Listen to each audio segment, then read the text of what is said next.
Well, I'm making this video 50 years and then some past the actual original crime. I'm going to try to piece it together.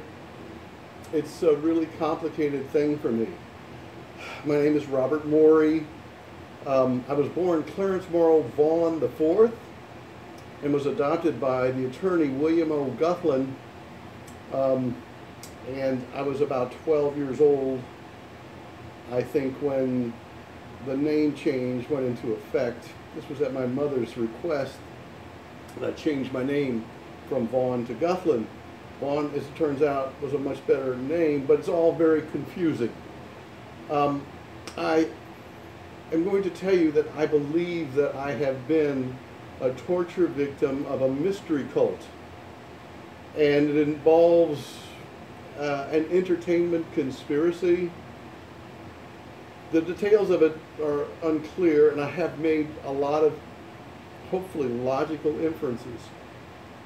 But the story begins when I'm 10, almost 11 years old, and my pediatrician performs on me while my mother holds my hand and there is no nurse around, what he calls a meatotomy.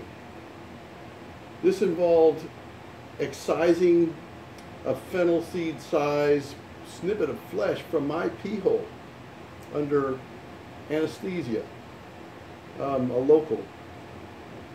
And for the next 3 months, every time I would void, I would tremble and I would cry and then I would scream as the stream of urine passed from me, re-injuring the injury over and over again. It appeared that it would never heal.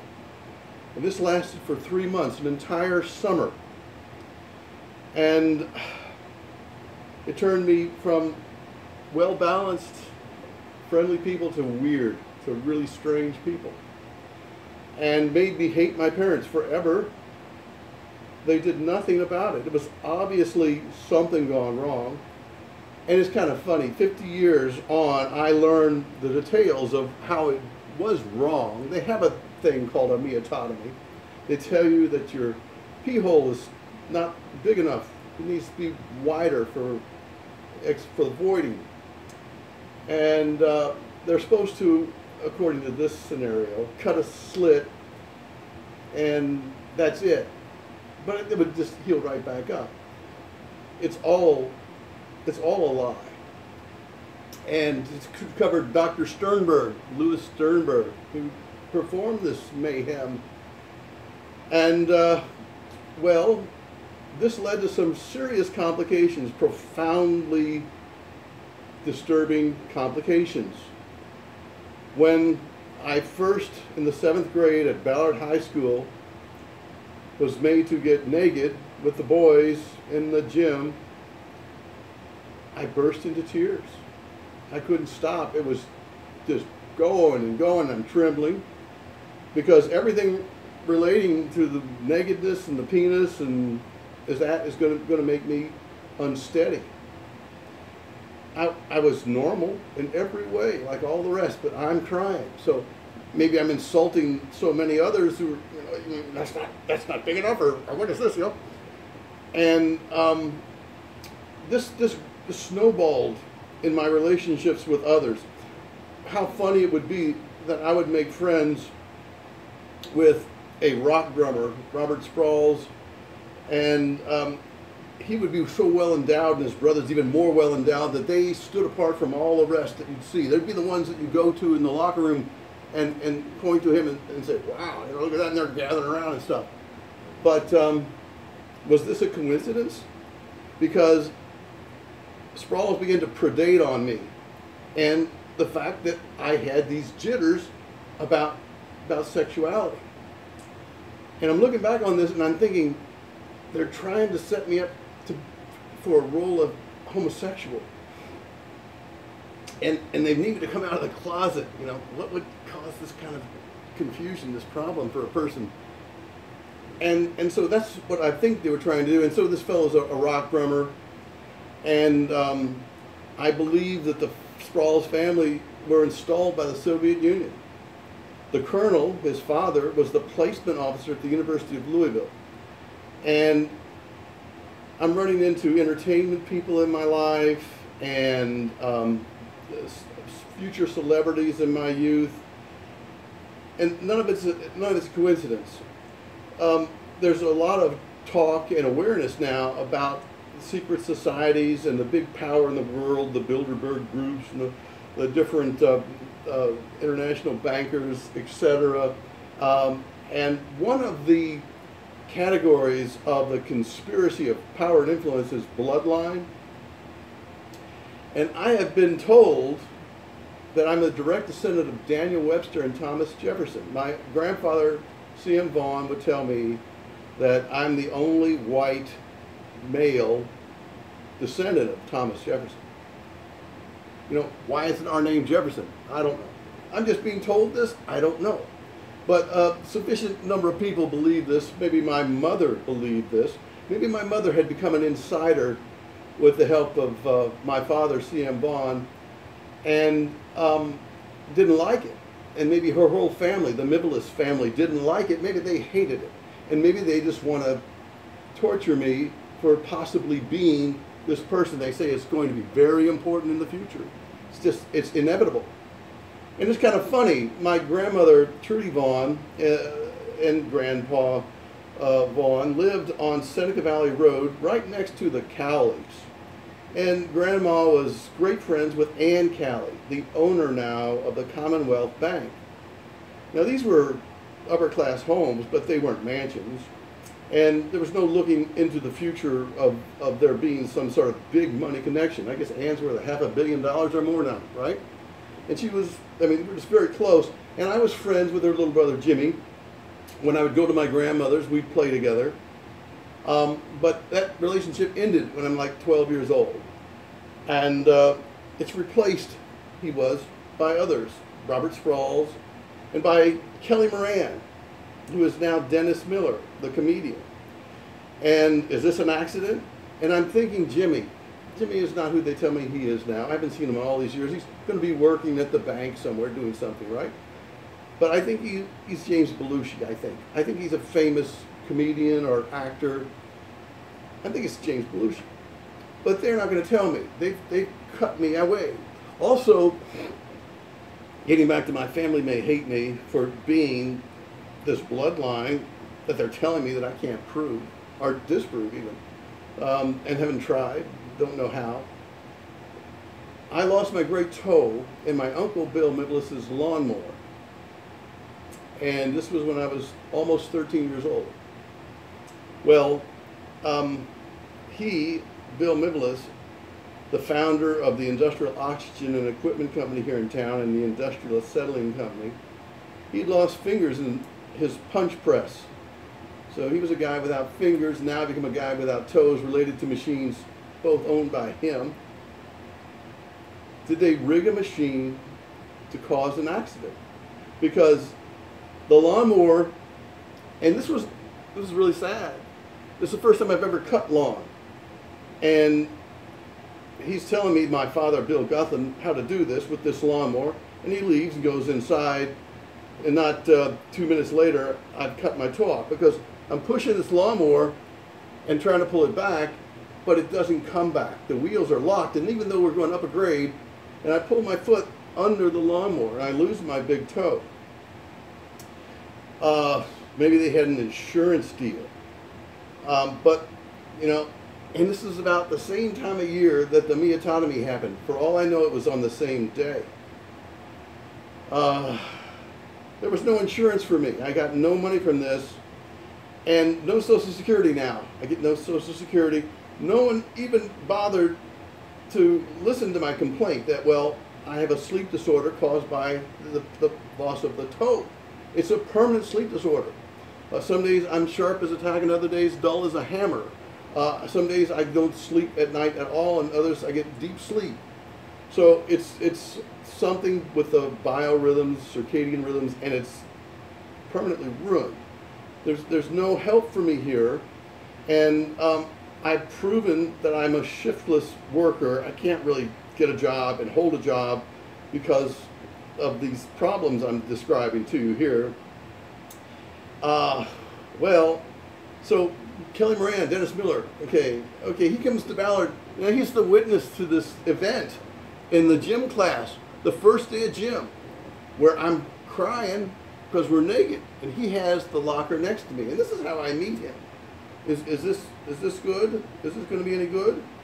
And we have a friendship for about 6 or 7 months, and then they moved back to I think it was Pittsburgh, and and then the next year I lose my toe, and he comes back to town. They come back to town. His father, who was the dead ringer of Tom Snyder, the twin brother or Tom Snyder, and involved in entertainment, is like the CEO of this paint company here in town. And they're living in the neighborhood, and we're playing together every day, basketball and things. And even though I lost my toe, I was pretty good at basketball. And I'm 6 foot tall, maybe 6'1". I was skinny as a rail back then, and I think they bet I'd never grow, or they tried to make it so that I would never grow. But who else could be in this drama now? Would you believe Elton John is in this drama, and Ozzy Osbourne is in this drama, and the rock band Kiss is involved? We were having parties every Friday and Saturday night at the house on Springcrest, 3000 Springcrest Drive, and up the hill there would be another party at the Scanlons. There'd be 2 parties, and all kinds of uppity people would be passing in and out of our doors, and there was drinking and pot smoking and stuff constantly. This was going on, and well, among this crowd there was Bill Gatchell, who I believe is Ozzy Osbourne. He played the guitar, had long hair, comes from a famous family of photographers, Gatchell Photography in Louisville, and he had a brother named Hunter. I think it may have been Hunter S. Thompson. And Chris Miller, who I think is also perhaps named Chris Conrad. For me, he's Chris Miller. I met Chris Miller with my poetry. I had written poetry. I was 12 years old, just 12 years old. We visited his house in Barbermead near the swimming pool, just off US 22. And I went in and met him through a back door that was a sliding door. He had a big piano. And I gave him my poetry. I gave him 1 page of poetry, and he liked it. It was later that I went with a manila envelope and gave that to them, and not to him personally, but to a tall woman.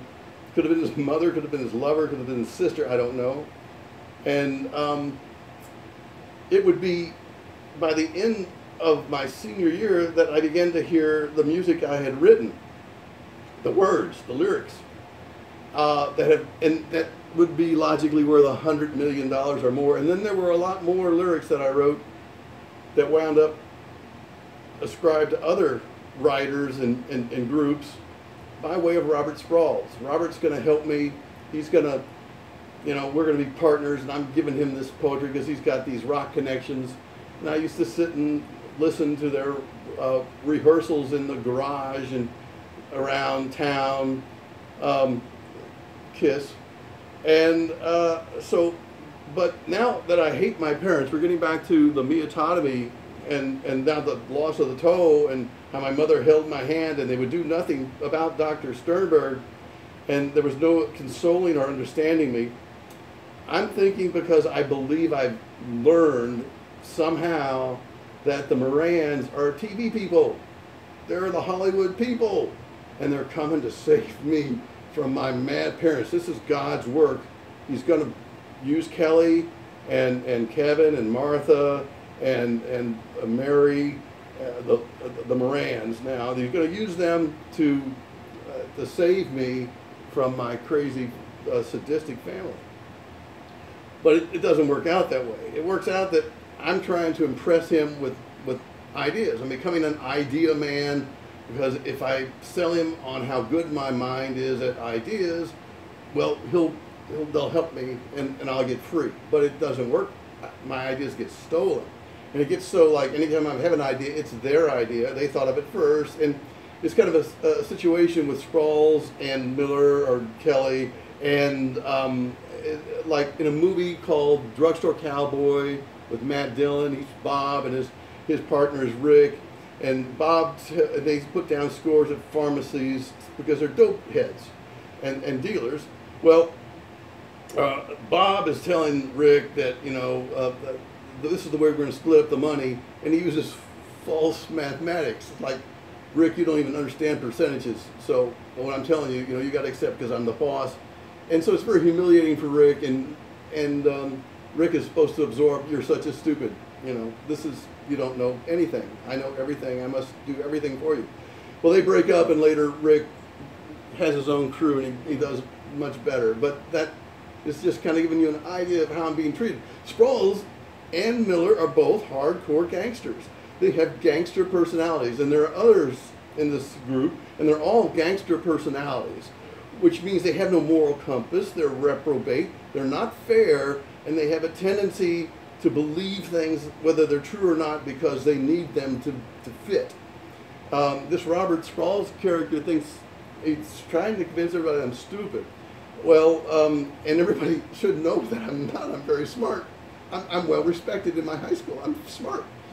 But they do things, they do treacherous things that make me, make it questionable whether or not I'm original. Since I've written Elton John's lyrics, they need to make me a plagiarist. And there's actually a big scene where they entrap me for plagiarism with a friend from my elementary school days, Robert Harrigan. I'm supposed to steal his words in a totally fake requirement from Charlene Sisney, the teacher, also the counselor who never counseled me for anything. Did she know I'd lost a toe? But they set me up for this, and I was trying to bust her, and in the process, I got framed as the plagiarist. My father's not going to help me. I'm pretending that he's going to. My mother had just died of cancer. This was the senior year of high school. And so I get disgraced my senior year of high school, framed as a plagiarist in an assignment that didn't pertain to the class itself. And it was just so transparent, I needed to know what was going on.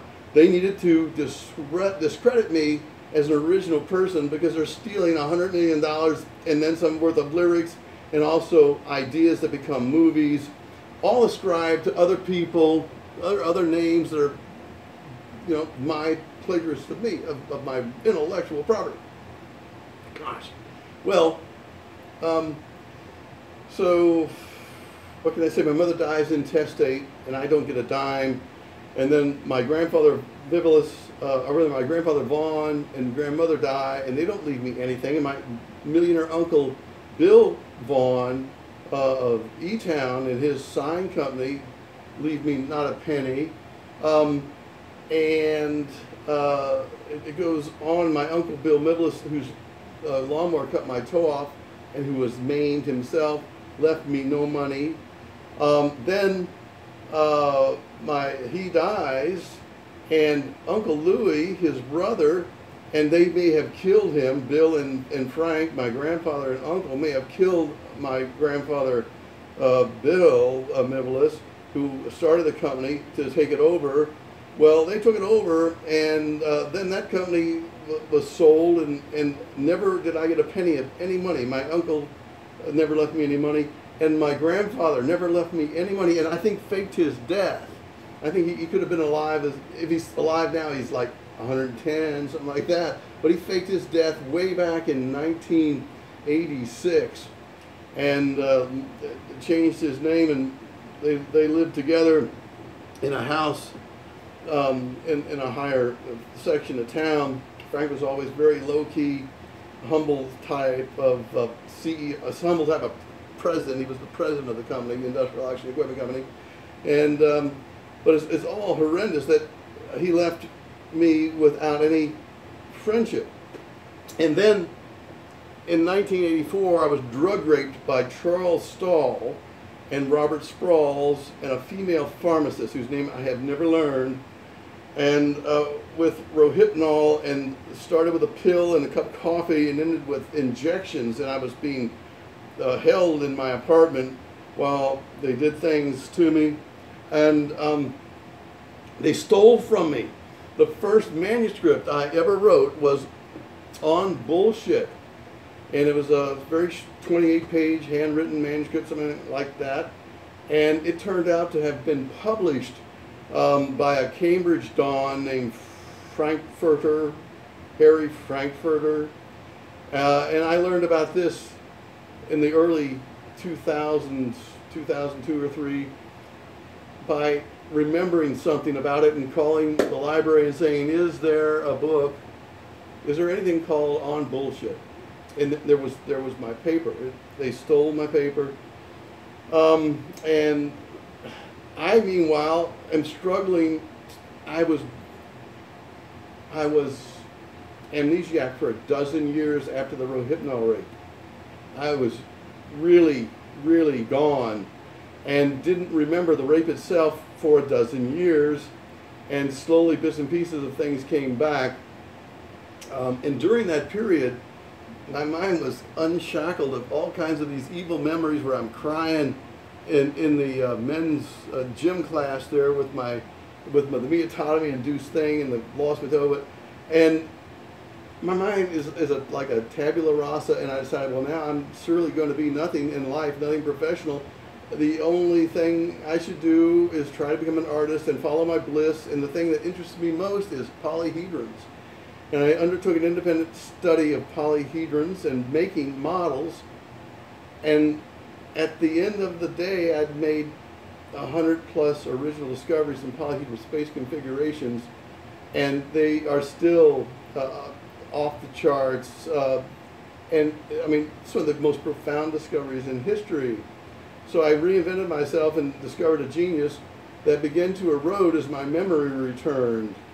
And now I've got thousands of, tens of thousands of original works of art on my Facebook page at Robert Morey 123. And I never, never had a website. I had to teach myself everything about the digital world because my memory was erased, and I had no friends, no contacts at all.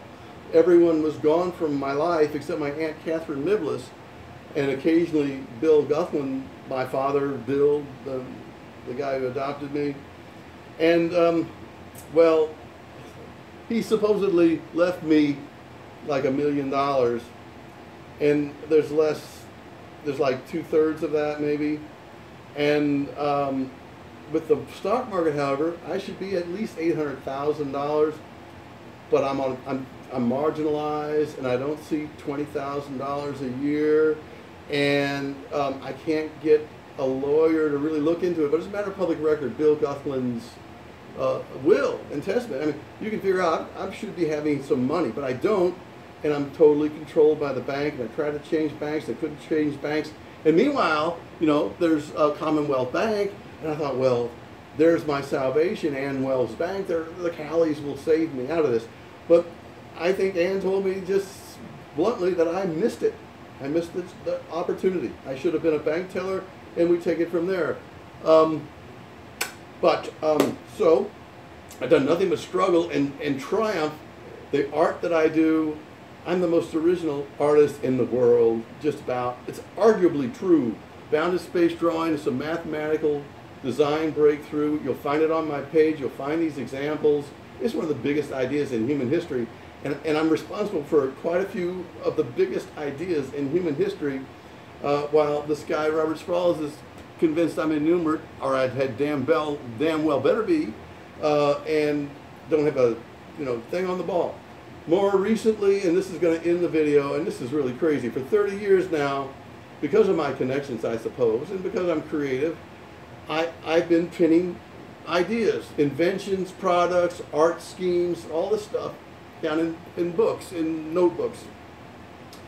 Well, I was sort of forced out of the lofts of Broadway, and in all this hectic moving, because there was a deadline where I had to be out, things would wind up in the hallway outside the door for 10, 15, 30 minutes.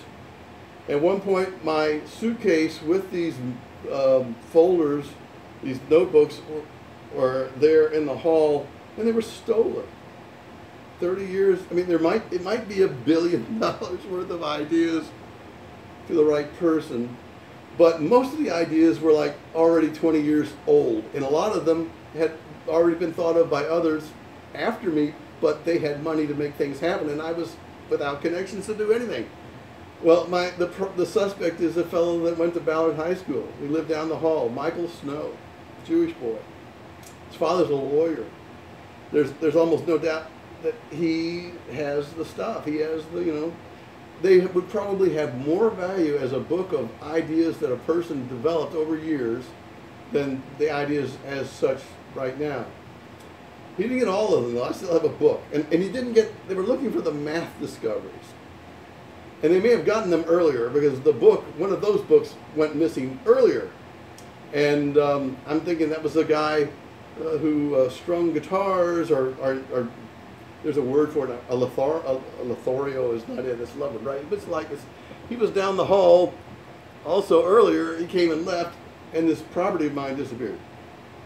So I'm being targeted for thefts, and I'm the victim of all of these thefts, and I can't tell you about all the famous people that comes from Louisville, Kentucky, Ballard High School, and its environs, but I'm telling you that Elton John did, and Ozzy did.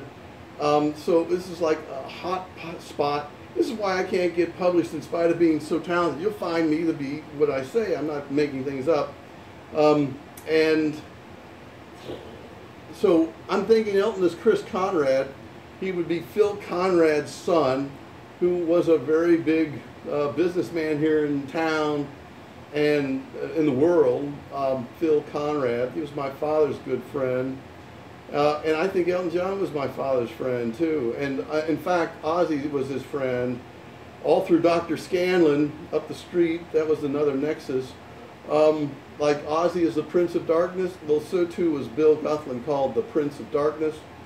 I have a box inherited from him that says the Bill Guthman, Prince of Darkness, engraved in bronze. Where, you know, what does it all mean? So I've never made a video this long before, and it's a dangerous video. I don't know if I'll be able to post it easily or not, but I had to get it off my chest and out there because it's so really potentially important. This would make a movie and a half, and I'm done, and I hope you have borne with me. Have a good day.